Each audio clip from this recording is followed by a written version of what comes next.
undying din yung pagpapasalamat sa lahat ng mga kababayan natin.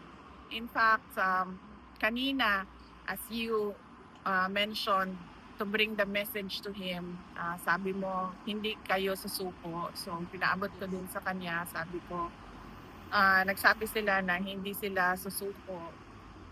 At sabi niya na sumuko na daw kayo. Kayo. Well, hindi ko alam kung joke yun or hindi. But We're traveled miles away for him. for PRD, I would take it as a joke.